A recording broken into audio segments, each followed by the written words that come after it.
மந்திரம் சிரத்தையாக அர்த்தம் தெரியாமல் ஜபம் செய்வது சிறப்பானதா அல்லது அர்த்தம் தெரிந்து ஜபம் செய்வது சிறப்பா? காயத்ரி மந்திரம் பற்றி சித்தர்கள் ரிஷிகள் என்ன கூறினார்கள் அதை பற்றி சொல்லுங்கள் அப்படின்னு சொல்லி கேட்டிருக்காங்க. ஓகே. மந்திரம் அப்படிங்கிறது பார்த்தோம் அப்படிங்கும் பொழுது நம்மளுடைய மனதை திறப்படுத்துவதற்குண்டான ஒரு வழி துணைக்கோள் அப்படிங்கறதான் மந்திரம் அப்படின்னு சொல்லக்கூடியது. காயத்ரி மந்திரத்தை பத்தி சித்தர்கள் ரொம்பவே பெருமையா பேசின இடம் எல்லாமே உண்டு. அகத்தீசனார் அதை ரொம்ப உன்னிப்பாவே காயத்ரி மந்திரத்தை பத்தி சொல்லியிருக்காரு. இன்னைக்கு நம்ம அந்த ஓம் பூர்புவஸ்வஹ சொல்றோம் இல்லைங்களா?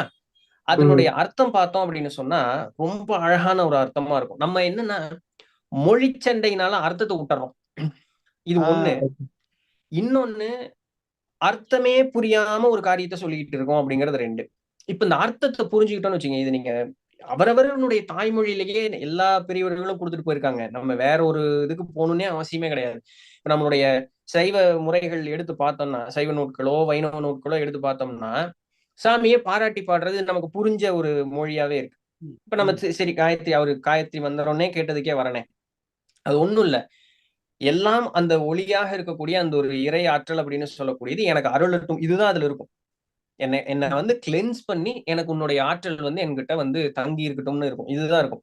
இப்ப இதை உணர்ந்து சொல்லும் பொழுது என்ன ஆகும்? ஆத்மார்த்தமா அந்த ஒரு ஒரு ஒரு இது வரும். இல்லைன்னா சும்மா சொல்லிக்கிட்டே இருப்போம் பூர்வசுவன்ட்டு. அதுல ஒரு பயனுமே இல்லை. எந்த ஒரு காரியமும் எந்த ஒரு செயலும் அர்த்தம் புரிஞ்சிருச்சு அப்படின்னு சொன்னா அது ஆத்மார்த்தமாயிரும். என்னைக்கு அது ஆத்மார்த்தமா மாறுதோ அன்னைக்குதான் பலன் ஆரம்பிக்கும். அது நாள் வரைக்கும் நம்ம வெறுமனே முணுமுணுத்துக்கிட்டே இருக்க வேண்டியதுதான். ஓகே. அப்போ நம்ம மக்கள் பரிகாரம்ன்ற பேர்லயோ அல்லது நேர்த்திக்கடன் அப்படின்ற பேர்லயோ ஏதாச்சும் ஒரு உபாசனை அப்படின்ற பேர்லயோ சில சில விஷயங்களை ஃபாலோ பண்றாங்க இல்லையா? ஒரு குறிப்பிட்ட காலத்துக்கு மட்டும் ஃபாலோ பண்றாங்க இல்லையா? அப்ப அது அதுக்குள்ள உங்களுக்கு இந்த ஆத்மார்த்தம் அப்படின்ற விஷயம் ரொம்ப இருக்காது இல்லையா? அதுதான் இப்போ நீங்க நீங்க சோதிடர், உங்களுக்கே இந்த ஒரு இது தெரியும். இப்போ ஒரு கோயிலுக்கு போயிட்டு வாங்கன்னு நீங்க சொல்றீங்க. அவங்களுக்கு ஒரு அவசியம். அந்த ஒரு கோயிலுக்கு போயிட்டு வரும்பொழுது அவர்களுக்கு ஒரு நல்ல ஒரு மாறுதல் வரும்னு. நம்ம ஆட்கள் என்ன அடுத்த கேள்வி கேட்பாங்க? எவ்வளவு நாள் போகணும்னு அதுதான் முதல் கேள்வி கேட்பாங்க. ஃபர்ஸ்ட் விஷயமே எங்க ஆத்மார்த்தம் கட்டுதான். அவங்க ஆரம்பிக்கிறதுக்கு முன்னாடியே எங்க ஆத்மார்த்தம் கட்டு. கண்டிப்பா. நான் படிச்ச இடத்துல எங்க ஐயா கேட்பாரு, யார் தேவைக்காக போறீங்கன்னு கேட்பாரு. உங்க நல்லதுக்கு தானே போறீங்க.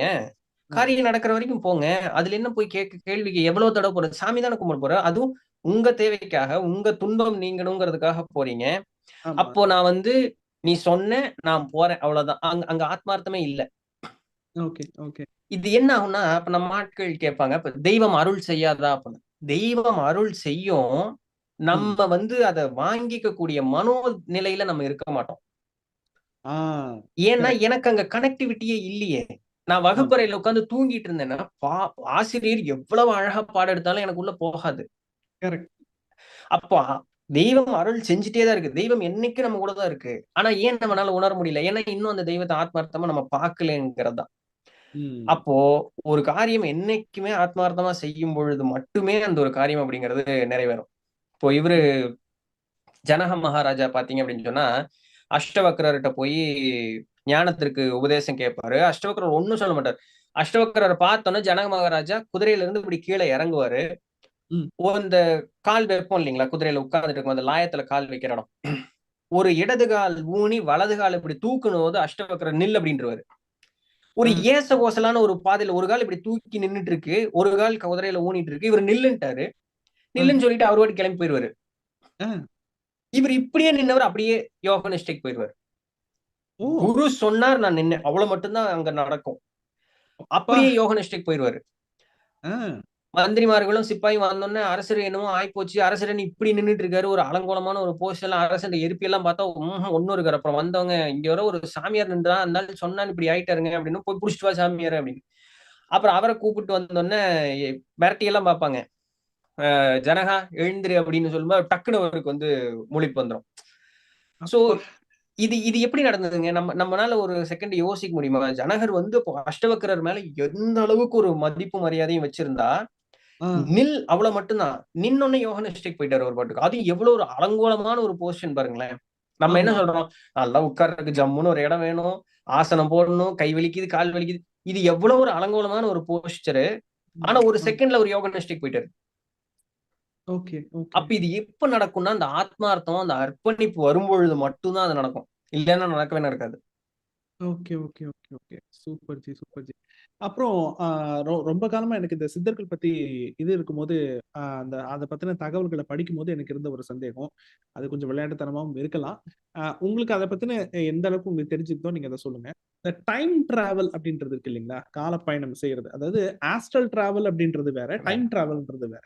ஓகே, ஆஸ்ட்ரல் டிராவல் அப்படின்றது டைமென்ஷனே வேற போறது, வேற யூனிவர்ஸ், பல பிரபஞ்சங்களுக்கு போறது, அது ஓகே. இந்த டைம் டிராவலுக்கும் சித்தர்களுக்குமான தொடர்புன்றது எப்படி, அது அது எந்த யார்கிட்ட இருந்து முதல்ல ஆரம்பிச்சது, அந்த மாதிரி ஏதாச்சும் உங்களுக்கு உங்களுடைய பெர்ஸ்பெக்டிவ்ல நீங்க அதை எப்படி பாக்குறீங்க, டைம் டிராவலுக்கும் சித்தர்களுக்குமான தொடர்பு? நம்ம எல்லாருமே எல்லா நேரத்துலயுமே ஆக்சுவலா டைம் டிராவலர்ஸ் தான். அதை நம்ம ஓகே உணர்றது இல்லைங்கிறதா உண்மை. இப்போ ஓகே நல்ல கோசியான ஒரு ஒரு சேர்ல நீங்க போய் நல்லா உட்காந்துட்டீங்க. நல்ல ஓகே ஒரு ஜம்முன்னு ஒரு நல்ல ஒரு டீயோ காஃபியோ ஏதோ ஒன்று உங்ககிட்ட இருக்கு.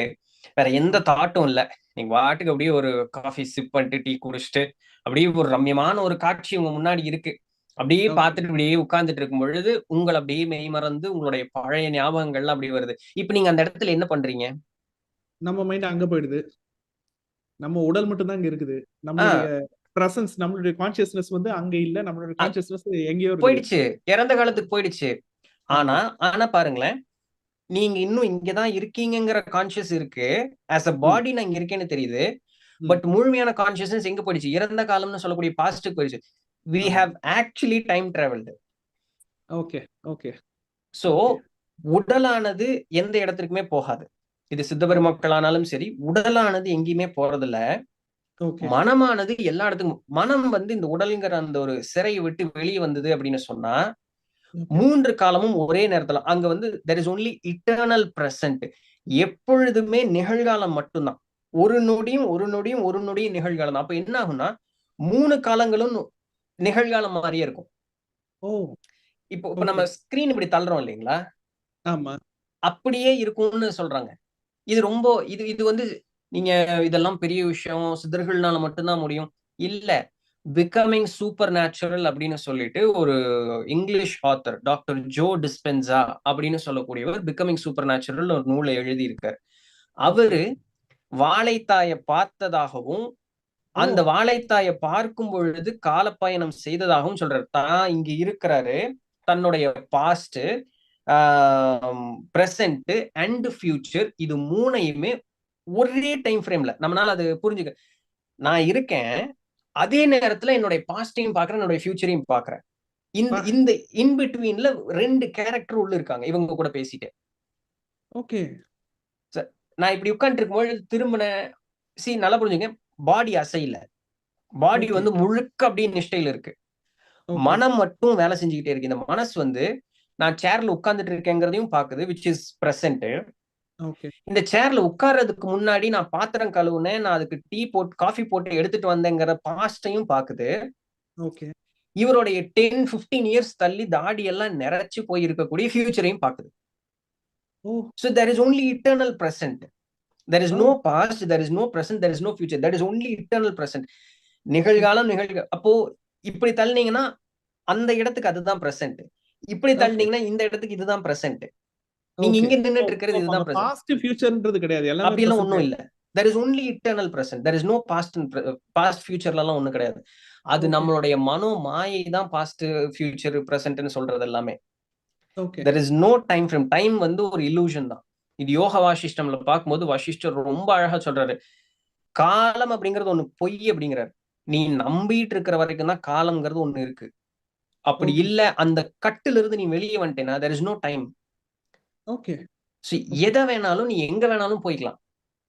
ஃபியூச்சர் அப்படிங்கிறது அன்சர்டன் அப்படின்னு எல்லாம் ஒண்ணும் கிடையாது. உன்னால நல்லாவே ஃபியூச்சரை பார்க்க முடியும்.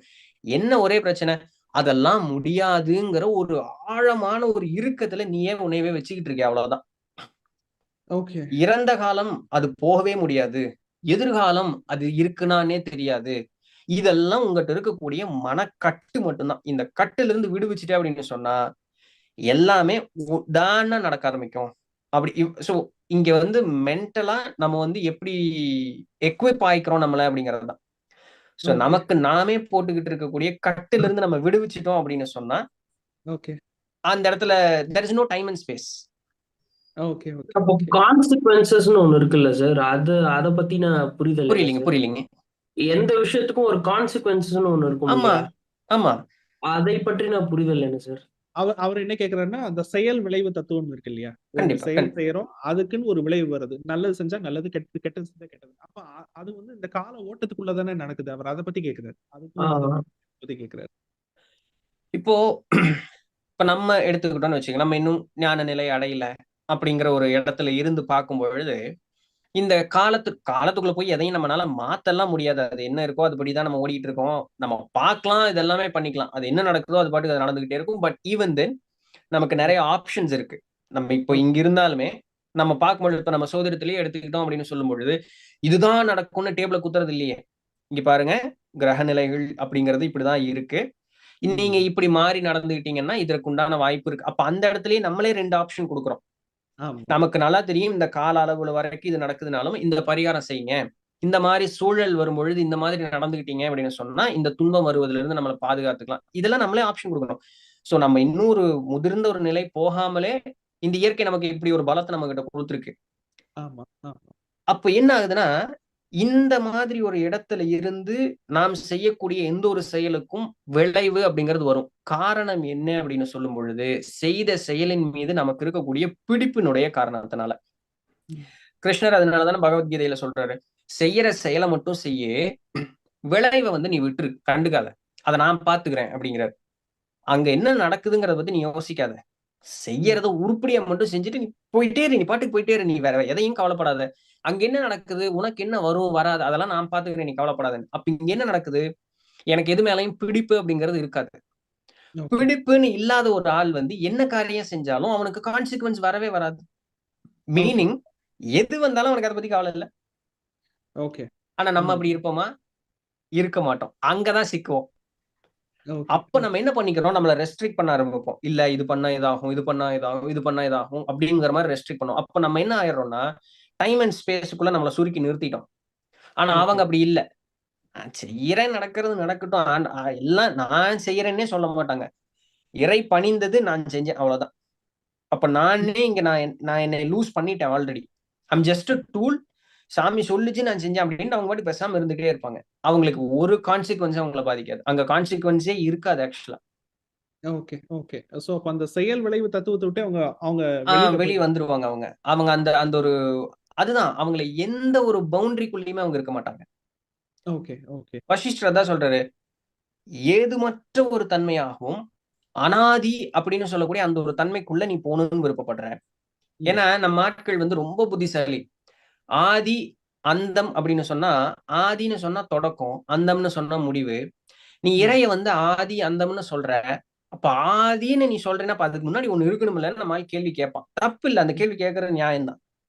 அப்ப இப்படி ஒரு கேள்வி கேட்பான்னு நம்ம ஆளு சொல்லிட்டான், அனாதின்ட்டான். அனாதின்னு என்ன? அது நீ ஒண்ணுமே சொல்ல முடியாதப்பா, அது இருந்துகிட்டே இருக்கு, இட்டர்னல் பிரசன்ட். அதனால புத்திசாலித்தனமா ஒரு வார்த்தை அனாதி அப்படின்ட்டாங்க. இப்ப இந்த அனாதியை நோக்கி நீ போற. அனாதி என்ன? எல்லாமானது. அதை உணர்ந்த என்ன இருக்கு, உணர்ல என்ன இல்ல. இது ரெண்டுமே ஒரே நேரத்துல உண்மை. இது ரெண்டுமே ஒரே நேரத்துல உண்மை.